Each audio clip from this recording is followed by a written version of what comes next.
Welcome to another episode of Solo Scale. I am your host, Ken Freire, and today what we're going to talk about is what if the very success you've been chasing is quietly destroying your freedom?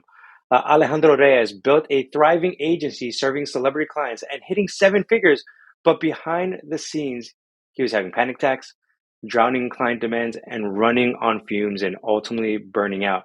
Today, thankfully, he works under 20 hours a week. And there's some weeks he might work a little bit more, but he has learned balance. And today, what we're going to talk about is revealing his anti-hustle blueprint that got him there. Alejandro, man, welcome to the show. And thank you for being here, man. Yeah, man. So pumped to be here, Ken. And yeah, thanks for tuning in to this episode. Yeah. Yeah, man. Well, Alejandro, you are a digital entrepreneur. You've been doing it for a while now. You've been in the space. You know the high ticket coaching space. You're a marketing strategist. You're the creator and the host of the Holy Hustle podcast. And like I mentioned, you previously ran a seven-figure agency with well-known people from like Hillsong, Carrie Newhoff, Sean Cannell, right? And you experienced some deep burnout. So walk us through, like, after you built a wildly successful agency, you ultimately walked away. Like, what pushed you to kind of say, I'm done? Yeah. Well, I worked at a startup in the faith space, SaaS startup called Pushpay. And from 2015 to 2017, they gave me $500,000 a month to spend in ads. And we went to 100 million in a couple of years. And we were written about as a unicorn. And so you kind of working for a unicorn, you see things that not ever, it's like the Matrix. You can like, holy cow, I can kind of see how this really works. And so when we moved from Seattle to Eastern Washington to be closer to my wife's family, I did not want to start an agency. I wanted to start a coaching business and mentoring business and helping solopreneurs scaled in 6 and 7 figures. And what ended happening was one week, John Acuff, Carrie Newhoff, and Brady Shearer all reached out within the same week. And I felt like God was going, you have this $100 million enterprise level thinking, and inject that into people that work in and around the faith sector in the church world. And so I did not want to start an agency, bro, because I knew what was going to happen was I was going to work hard. And yeah, I knew it was going to Yeah, happen. I you're know just going to myself. work a lot. Yeah. And so what ended up happening is I started this agency and we were very lean, and everybody started hearing about us, and at that time when people were thinking about, how to scale courses, coaches, a lot of people in the faith space reached out to me. And so we ended up building it to like 21 clients, had a team of 9. And at like 1 or 2 a.m., my wife would wake up and see me at the corner of and I'm like, I think I'm having a heart attack. Like, like I feel like, and I was having these panic attacks. And, I had to go to counseling, learn breathing techniques. And, thankfully, I cut my agency in half, cut my clients, my team down to about 3 or 4, including me. And it was a lot leaner, but it was still just like, I knew why I started this. It was to fund my mentoring coaching business, and I hadn't even touched that really. Yeah. And so we ended up January of this year shutting it down completely so that I can do mentoring and coaching, teaching people how to scale. Solo folks, like you and I, that want to get to 6 and 7 figures using better systems and automations and things of that sort. So I love the clients I worked with. I did a lot of it because of relationship. But man, I instead of relationship with them, I was like, man, I gotta double down on spending as much time with my girls. I got a 16 and 17-year-old. My 17-year-old's gonna leave. It's her senior year right now, so she's gonna leave. So I've just been trying to spend as much time with my family as possible. So I built a business that allows me to have maximum time with my wife and my kids. Yeah.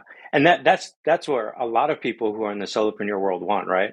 They look at you, right? You were making about 30 to 50K a month, at any given time around that range. And some people would have been like, that's exactly what I want, right? From a financial perspective, it could have looked like success, but deep down inside, it wasn't, right? Because you were trapped. You were working nonstop. And if people are anything like you and I, Alejandro, you don't want to fail your client, right? So you're like, okay, I got to grind it out. I'm going to keep working. I want to be successful for them. And in the faith space, right, it's all word of mouth, right? So like if Yep. you do good there, it's going Yep. to bring more clients. You mess up, you're black sheep, man. Like people Yeah, aren't you're gonna know done. it. You're done. So you really worked, and you still have a great name for yourself, a great reputation, but you just kind of had to take a pause and say, I'm gonna reorient my priorities so that I could be with family. And as you started to do that, what was like one of the big mindset shifts that you had to do in order to make that happen? Because a lot of people would not give up what you had. Yeah, it is, like the golden handcuffs, where it's like it's like you want I would try to do some coaching and some stuff on the side, but when things got busy, it got overwhelmed.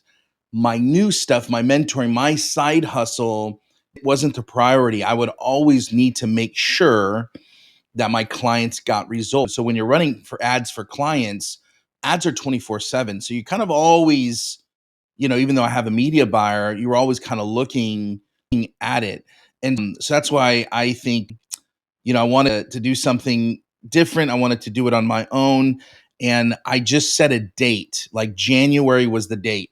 And there's this idea that I've recently read an article about integrity and like me sitting on this chair. There's four, like it's responsible to keep me, sitting and not falling apart, right? It's whole, it's complete. And so when we create our word, a lot of times our word with a lot of people, we give our word and there's the lack of integrity and it's not whole, it's not complete, and we are not integrous to other people. The bigger problem, Ken, is that we're not integrous to ourselves. And when we commit to certain things, our word doesn't mean much. And so the first thing I had to do was make sure that my word, when I said I was going to do it, all the other times I said I was going to do it, I lacked integrity, right? That wholeness, that completeness, counseling helped this. And so I'm like, I'm going to set a date. It was 3 months from then. I had one client that wanted to pay me $30K a month. He was paying me K a month. I'm like, if I'm going to cancel this business in January, set a date January 1st, I've got to be integrous to myself and not take that 30K. It was really hard to say no to it. And so for me, the mindset shift was integrity. Like John Maxwell says, leadership is influence, nothing more, nothing less. Integrity is your word and doing and fulfilling on that word. And so I think a lot more solopreneurs, because you are by yourself, no one's watching you, no one's keeping score, you're solo. So keeping your word is probably the first most important shift that I had to make, that I'm making, that is been a game changer. And you will watch your productivity go up, because I could say I'm going to do this by 4 o'clock, or I'm going to do this by next week, I'm going to launch that podcast in 30 days, but no one's watching. And so you can put it off months. And I think there's a lot of people that are watching, Ken, and going, you know what, I'm not whole or complete with my word, and my word is not bond, right? Like, Ken, remember, word is bond. Yeah. And so that's the first biggest thing I would recommend for people, is really being integrous to yourself. And so that was the big shift for me, bro. Yeah. And just to reinforce that, I saw you do that with me, right? Like I think a few months ago, we were chatting, we were texting. I was like, hey, Alejandro, come on my podcast. And you were like, hey, man, I would love to, but I have so much stuff that I'm working on right now. And your priorities were your daughters at the time. And I just remember you were being integritous to yourself in that moment. I'm just giving people an example. Like Yeah. you could have been like, hey, of course I want to get on podcast. That's like the Yeah. game, right? Everybody wants to Yeah. be on podcast, get your known Yeah. so you can get more 100%, bro. clients, right? And I just point that out, and I'm telling people that what you're saying is how you're living right now, and you're trying to do that really It's well. hard to do that because I don't want to, like, I run the risk of going, Ken's not going to have me on. Yeah. And I think a lot of people are, especially me, I'm looking in the mirror, such people pleasers that we're so outward that we don't really take care of what's best for us. And so I've had to do that. And thankfully, you still had me on the podcast. Thanks, man. Yeah, man, absolutely. And I think ultimately, we're building a friendship and stuff like that. So I'm like, yeah, man, we could do that. And I think that's the beauty, right? Is that if people respect your boundaries, Mm. that's the people you want to be around. Yeah, if you And give that's them what you've been doing it. context, right? Like if I'm like, nah, I can't do it, and I have this thing in the background, and maybe I'm trying to posture or there's weirdness or whatever, but I'm like, I can't do it because of this. And if you share those same core values than I do, I think there's a level, as we're bringing this up in the podcast, that respect starts to, and I actually respect that he would do that.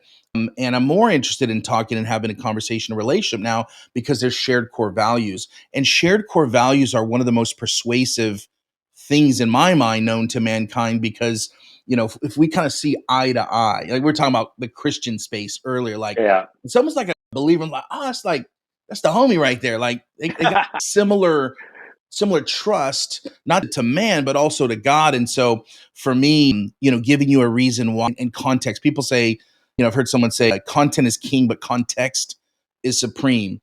And so if I could just give you the context of like, man, here's why I can't do it, I think people really appreciate that. 100%, man. And especially when it comes to the core values, those are the types of people you want to work with, right? I have met some people that even I've like pre-interviewed for the podcast, and I've been on different multiple podcasts and stuff like that. And I pre-interview, I'm like, this isn't the person I would want on my podcast, right? And I'm like, hey, man, I love what you're talking about, but I think we're going to go a different direction. And I'm like, oh, why is that? I'm like, I already had a guest on that. And I'm honest with them. We're like, hey, there's just certain things that we conflict with. Yeah, it's good. Like you and I were talking about before here, like we value family. So we're going to prioritize the way we spent our time It's good. in such a way that like we make sure that that's a priority. So good. And you did that in this past season, right? We were talking about like your podcast is called Holy Hustle. This is another mindset that you had, mindset shift. And you were like, hey, we talk a lot about hustle and our culture talks a lot about hustle, right? Where it's like, go, go, go, go, grind. And you're like, no, we're called to work hard, but there's a different way we should work. Expound on that. Yeah, I grew up literally in the hood and with rap culture and the hustle. Like in music growing up, the hustle wasn't time. It wasn't work 60 hours. The hustle was I will do whatever it takes to provide for my community, my team, and ultimately my family. Like I'm going to hustle. And there's definitely a negative connotation in it, but as a young, teen without a father, you're like you listen to this things like, oh man, I want to be a hustler. I want to provide what I didn't have. And so you grow up and you hear people start applying the anti-hustle culture, hustle porn and all this type of stuff that work 60 hours. And I'm in the back of my mind, I'm going, that was never hustle. So hustle to me is holy. It's beautiful. It's actually a mandate in Genesis. They call it the Genesis mandate. It's like Genesis 1:28, be fruitful and multiply, fill the earth, do it. And Nancy Pearcey says, we are called, our purpose, like, is to build culture and civilization.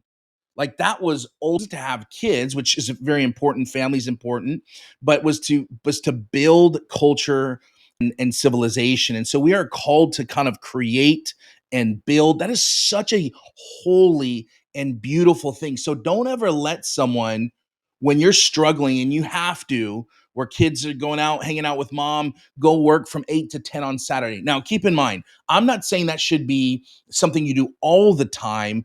Keep in mind, I work like 4 days a week. I work about 3 to 4 hours a day. I'm just saying there are times where my wife is out. They just went to Spokane for back to school shopping. And so I was working on Saturday and I had a lot of fun because my family was out.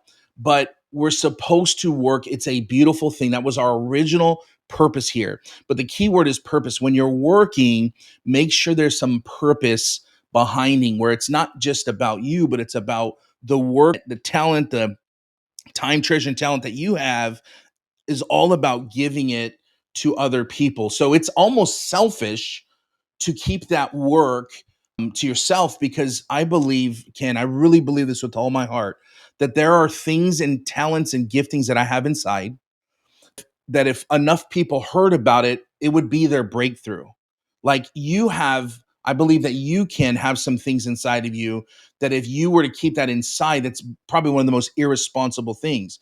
There are unlocks that you have here to provide to people that can be a massive breakthrough in their lives. And so work is beautiful, but working 60, 70 hours, I don't remember the last time I did that. That is not hard work to me. Hard work is like doing something beautiful, focusing, purpose, and giving it to people so that they can have the breakthrough in their life, get unstuck, and ultimately win, man. As a result of you providing that insight to them. Yeah, and what I'm hearing is that hard work or hustle is purposeful productivity. Say that That's what you're again. Say that doing. again for the people in the I back said, there. yeah, woo, right? We go to church. Hard work, right, or hustle is purposeful productivity. They're like, 100%. that's what you That's want to do. So like I'm gonna steal that. Yeah. take it, bro. It's free. It's free. I coined it right on the spot. You can take it. But that's the goal, right? Is that like what we're trying to accomplish is to create something ultimately, Yes. not to work 60 hours a week. Yes. Right? And that's what's leading so much burnout. So what did you do, Alejandro? Because you were like, I'm done, shifted. You changed your agency. For those people who are now listening to this, what's a good framework for them to start being like, I want to have a coaching business. I don't want to do what some people are espousing, right? Where it's like, let's just keep hustling, let's keep working, let's work 12-hour days. There's a better way. Walk us through what that better way looks like. Yeah. First of all, I would never say quit your job, your freelancing business, your agency, like fire all your clients overnight. That's the first thing. That's the first thing. Don't do that.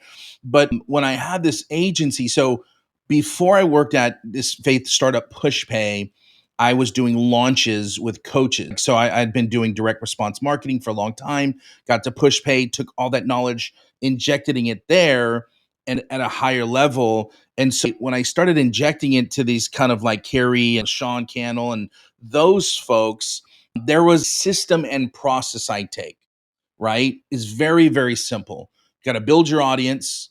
You got to get some customers and sorry, build your brand, build your audience, build your email list, and then ultimately like make offers to those people. So it's like that's everywhere I go. That's what you literally should be doing. So whether I did it at Pushpay, build our brand, build our email list, make offers, is the same thing with Sean Cannell, is the same thing as someone starting up. So you have to realize you're not Sean Cannell, you're not Carrie. These guys have been doing this for 10, 15 years. So they're a little further. They're probably at the like, I need to grow my email list and my audience more so I can sell more. You may be at the place where you're like, I don't even have an email list. I don't have an audience. And so you need to figure out where you're at in those different sections. The way I like to kind of think about this is Google has this, if someone's spending $1,000, it takes about 7 hours to interact with you, 11 different touch points, and 4 different platforms. So Google's saying if you want someone to spend at least $1,000 for you, there's this framework that you can't bypass. And so you've got to figure out where you're at with your audience. Are you just getting going? And then you got to start there and be honest. You're not going to have the same results as Ken or someone else. So you have to take audit and not be jealous or envious of people further along. Well, they say the best time to plant a tree was 20 years ago. The second best time is today. So start building your audience and email lists, because eventually as you build trust, the 7-11-4 rule, you will sell to these people. I think you can collapse time by doing webinars, by doing workshops. We just saw Hormozy break the world record for book launches Which was and pretty cool. 100 million launch that he did, which is incredible. But what Hormozy did for 3 years, I got nothing to sell. I got nothing to sell. I got nothing to sell. I got nothing to sell. And then when he sells, there's so much goodwill that it like this combustion just popped. And that's a lot like how I think about these things. And so, you know, the mindset should be like, where am I? Where do I start? And if you are in the freelance space or you have an agency, you have a process that you took people through. So you can, instead of doing it done for you, you can do what we would call done with you in the group coaching space. Instead of going one to one, you go one to many. I have this process for taking wedding photographers through, going their Instagram account and selling in the DMs. It's step 1, step 2, step 3. Instead of just looking for one client and charging them $10,000, I'm going to find 50 clients and charge them $1,000. And so you create a little bit more leverage. And so why I stopped that business ultimately was for leverage, so I can have a little bit more time to spend with my family. And so that's kind of a couple ways that I would think about productizing, creating a protocol for my work, and going a little bit more one to many. Yeah. And what's really key there that people need to hear, because they probably are getting a bunch of ads, right? A bunch of solopreneurs. If you're a solopreneur, high ticket coach, consultant, you're getting ads all day, every day. about like grow your business in 30 days or less, right? Like start getting 10, 20, 30K right now. And I look at all those, and there's one thing that they always miss is that all of those assume that they have an audience. And it's like, well, what if you don't have an audience? Yeah, But they don't say that in the ads, right? They don't say that they till don't. later down. They're like, oh, you got to get like, You get where's the your email highlight list? reel. They got the highlight reel, they Yeah, buy, and then they feel like they got this bait and switch. yeah, So, and this is why really, Alejandro, I've enjoyed seeing your content and your, like the conversations we've been having, because you've always been like, well, where are people at? Where are they at? Like, do you have an audience? Like you said earlier, like you're not a Carrie Newhoff. I yeah, think people need to just hear them and be like, oh yeah, I don't have 10, 20 years of leadership, like authority in the digital space the way Carrie does. Or I'm yeah. not an Alex Hormozy where I've been posting for 8 years, Mhm. right? Getting ready for this launch, right? You just started your coaching practice. So for those who They are like started just somewhere though, right? But like the good news is they started from scratch at one time. Like think about it. You didn't just learn how to walk, learn how to swim. Like everyone, I don't care who it is, you start, unless you're like an implant, right? Like Hollywood implant, like you are starting at this, everyone starts. This is one thing I love about my friend Sean Cannell. He is, you just got to start. You just have to press just do it, record. yeah. You just got to press record, and starting is so key, and being okay with that, and going, the 28 days on that ad, then you could do this in 7 days or 14 days, and that's all marketing. But you got to kind of see through that and go, okay, I'm just starting out. I need to build my email list. What's the fastest way? I can go organic, which is fine, but I recommend like just spending $5 a day, running some lead form ads to grow your email list, nurturing them well, and then 2 to 3 months, like make them an offer. But yeah, you just got to start somewhere and be okay with that. And it's fun, man. It's a beautiful thing, and you're creating, which is amazing. Yeah. And I don't want people to miss what you just said because that is literally the simplest framework people could have, but they'll be like, oh no, it's gotta like there's gotta be more to it.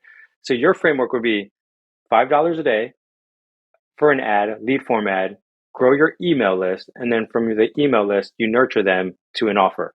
And that's it. Correct. Correct. Right. Yeah, the model is what I call the authority operating system, the authority OS, hashtag TM trademark. It's not trademarked. But you guys can go trademark it, whatever. Purposeful I'll name it productivity I'll name it trademark. something else. It's literally newsletter to customer to client. Pre-COVID, it was really a lot easier to run an ad, to book a call, to close someone with brute force sales. And a lot of the ads you see, you talked about it, Ken, a lot of those guys, we'll call them jokers. I'm not going to say any names. We'll call them jokers right now because clowns is too hard. Call them jokers. They are talking about results that they got before COVID, Yeah. which is really sad. And we talked about integrity earlier. What you have to realize is getting someone to go from I don't know you, I'm just joined your email list, to $10,000 or $1,000. It's very, very difficult. You have to be like a top 5% copywriter in the world, and I'm certainly not. So what I like to do is I like to grow my email list on autopilot. The powerful thing about Facebook and Instagram ads or any other type of ads is I don't have to think about adding people to my email list every day because Facebook helps me with that. And so instead of going just newsletter to client, what I do is I like to do low ticket workshops. I like to do low ticket mini products. My favorite is like a paid workshop because you can collapse that 7-Eleven for Google rule in a 60 to 90-minute session because people see your demonstration, they see your competency, they see your philosophy, your core values in a heightened sense of live event. Harmozy just did this, right? And so it's easier to get someone to go from spending $1 to $1,000 than to get someone to go from zero to $1. The most daunting task as a solopreneur you ever have is to get someone to come out of pocket and spend $1 with you. It's the most daunting task. So that's why I love the idea of like, hey, how do I get you to spend a couple bucks with me? Because now if I get a couple bucks to spend with me and you're on an event, it's going to be so much easier for me to sell you to my high ticket because you've spent time with me. You've seen that I actually have the goods and demonstrated how I can help you. Yeah. And the beautiful part about that is that if you're doing a low ticket, workshop or a low ticket offer, typically that's self liquidating for the ads that you're spending. in the Correct. front end. So for Correct. those of you who are worried of like, oh, well, if I do $5 a day, that's 30 days, that's $600.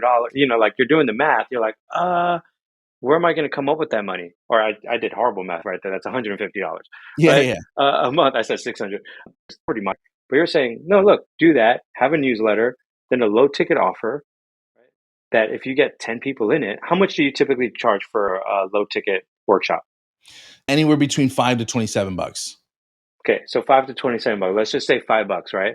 Well, if you get five and you do 30, you get 30 people in there, you've just offset your ad spend. And that doesn't even include anything that you pitch them to high ticket. And if you close someone, Correct.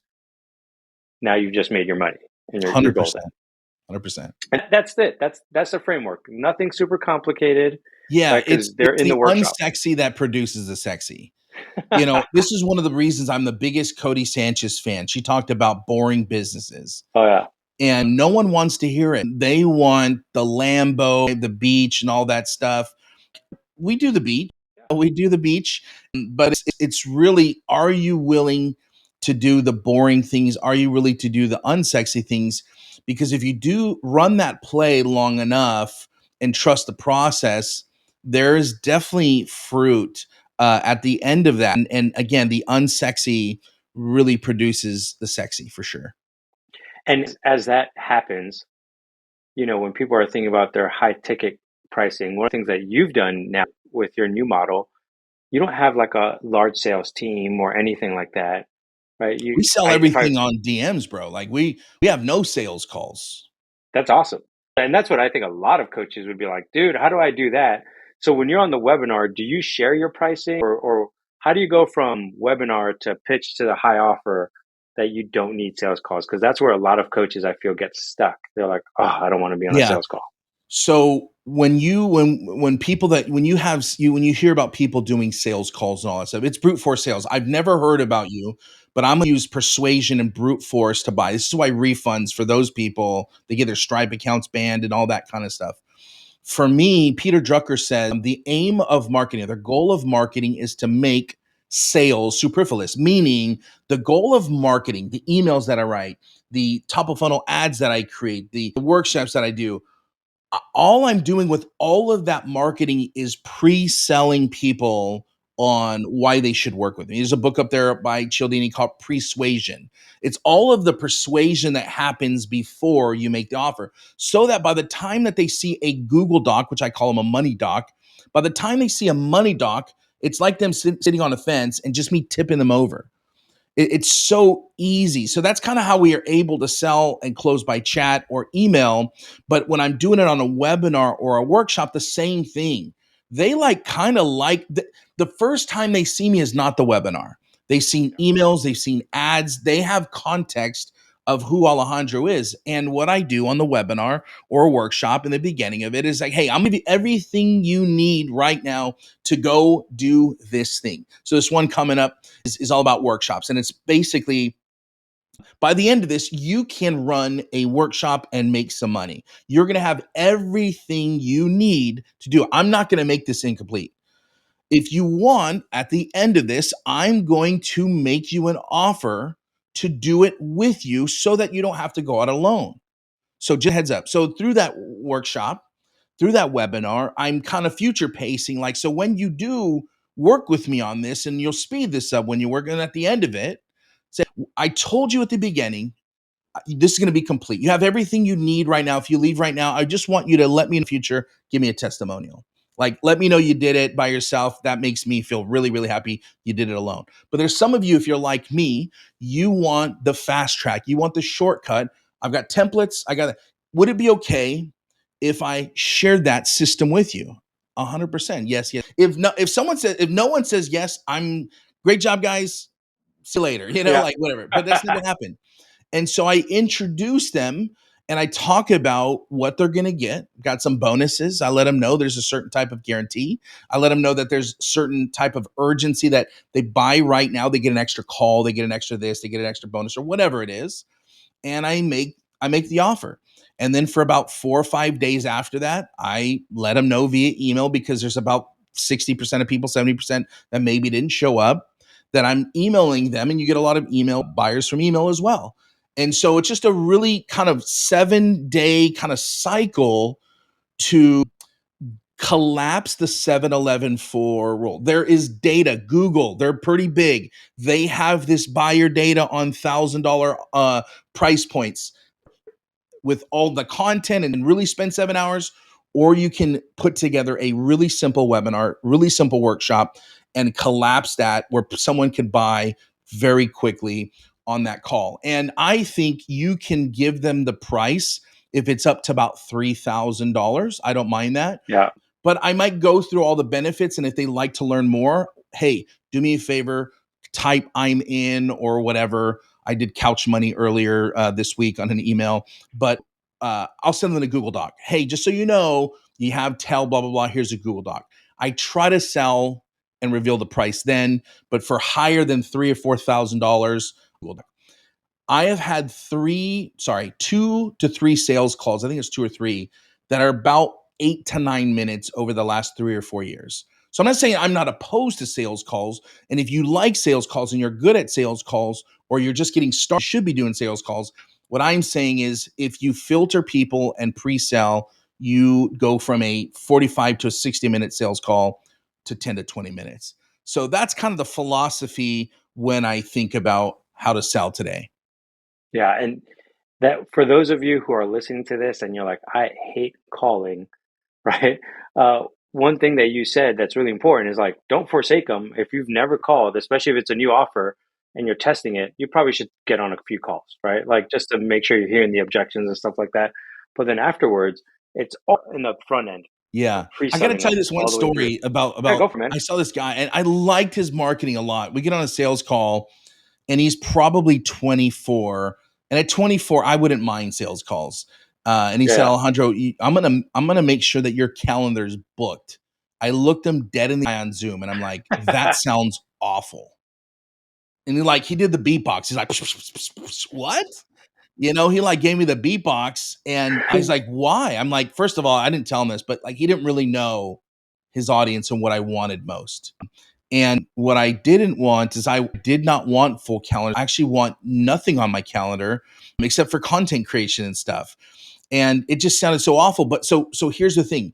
If you have a family and you are very involved, maybe in your church, you have a family or you're married or whatever, and you're in your 30s, 40s, may selling in the DMs and emails for you. If you're in your 20s and you got time and you're not married, look, I don't mind sales calls. I actually think that's actually good. I used to do sales calls, and I actually think it's good for you to do it. And what I'm trying to say, Ken, is like I said it earlier too. Know where you're at and audit and build something based on where you're at, where you want to be, what values you have, versus just looking at an ad and saying, here's what you need, here's what you need. You're going to look at ads if you know your purpose, what you want to do, what you want to build. You're going to look at an ad and immediately go, I don't need that $27 offer because that's not what I want to do. Oh, I Yeah. don't need that. I don't want that.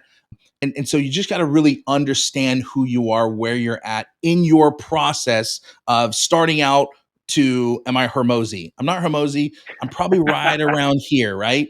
So just some encouragement for people to not look at the highlight reels, as John Acuff would say, not look at someone else's highlight reels. It's really easy. That's what social media does. You just see their highlight reel, but you don't know all the work and blood, sweat, and tears it took them to get there. So just want to encourage those that are watching right now that whether you're starting or whether you're stuck, you can literally get out of that and create new momentum in your life and your business right now with some of the stuff we talked about today. Yeah. And I've been in sales for, oh man, 15, 20 years now. And one of the things I tell coaches, I was like, hey, I know you don't like sales, but trust me, if you just, even if you went on the sales call, quote unquote, just to get marketing feedback, it's 100%. going to help you so much in the front end. And it's funny when I start telling them, they're like, yeah, I could do that. I'm like, yeah, don't worry about the sale. Actually, it's not even a sales call. You're just trying to get feedback on what their objections are, what they don't like, because then you could bring that back to the marketing side of things, or when you're doing the workshop, you're already handling those objections. But I have found that if they don't do that, they just get stuck. Yeah. Uh, and man, it's awesome when you don't have to take any more phone calls. Like I take phone calls now because we're trying out a couple new offers. But Yeah. once we're done, right, it's like, all right, I could just do it from the DMs. I could Yeah, just text it's people. a I'm like, it becomes a choice, and you have an option to do versus, "Oh, I gotta get on the call. I gotta pack my calendar." It's a different perspective, and I think you choose to as opposed to being forced to. yeah, absolutely. Alejandro, man, as we wrap up here, people are listening and they're like probably motivated, excited, encouraged. What would you say is a good next step for them if they're listening to this and they're like, okay, I want to try this out? Yeah, I would say all my workshops. Just kidding. They're really cheap. You can look at them, but go watch the episode again. Take the transcript, put it in GPT or Claude, whatever, and be honest. Hey, Claude, ask me 5 questions about where I'm at in my business, where I'm at in the journey, what milestone am I at, and get really clear on where you're at, get clear on where you want to be, and figure out the model that you want. If you want to make money very fast and get to quick, 20 to 30K months, run ads to a webinar or to a book a call. Like just go straight there and close. Like that's like probably the fastest way. Or you can build kind of more of a chill type of thing where you're growing your email list on autopilot, $5-10 a day. You're nurturing them, you're sending emails, which email outperforms everything. Yeah. And you're inviting people to become customers so that you can send them to your higher ticket or your premium programs. And so the advice would be know where you're starting at and build something that you want to be doing in the next 5 to 10 years, and make sure that you commit to that be specific. I'm going to commit to this model here. I'm going to commit to it for at least 6 or 12 months. I'm going to send messages to this accountability group. Like, be so specific, not like I'm just going to do this. Like, write it down, put your word on it, and just attack it with enthusiasm unknown to mankind. Yeah. And that's huge. I think what you were just saying is make sure you stick to the plan that you have or 100%. which methodology. For us at Solo Scaled, our big methodology is podcasting, right? Yeah. Start with podcasting because it's the content engine for everything else. Yeah. It's a trickle down. You're doing it, right? A lot of people are doing it. But I'm like, podcasting, if you're realistic, it's not a tomorrow. It's not like you turn that Right. lever on and you're going to have 100,000 listeners. It's like you Yeah. need to give it at least 6 months, 12 months of work you're putting into it. We have systems to help you that. But if you don't do that and you go with shiny object syndrome, like, oh, someone just told me about a new system and someone just told me about this, I'm going to try Yeah. this. Man, you're never actually going to get off the ground. I have found most coaches, if they would have just stuck with the first thing that they were doing, they probably would have arrived. Yeah. They You're probably right. would have went I know there. I would have. That's for sure. Oh man, Alejandro, I've appreciated this conversation. I hope Yeah. those who are Same, Ken. listening appreciate this. What's the best way they can reach out to you, man? Yeah. Instagram, Alejandro Reyes, or AlejandroReyes.com. And yeah, hopefully this served you well and you got an idea to go out there and win. Yeah, absolutely. For all of you solopreneurs out there, man, make sure listen to this episode again. I really appreciate it, Alejandro, man. Like you said, I'm going to put in the show notes where you can follow him. You can also follow him on Facebook, right? There's a lot of places that you could find it. But he is doing some amazing work. Alejandro, I do appreciate your authenticity, your integrity, especially in this space. There's not a lot of people, right, that are trying to be that. So when I find those people, I'm like, I want them to be my friends. We got to all be in the same circle. So for all of you guys who are listening to this, go check them out, man. And remember this, you may be a solo, but you don't have to do it alone. Keep reaching out to Solo Scale. Keep reaching out to us. Let us help you grow your business. Hope you guys have a great day.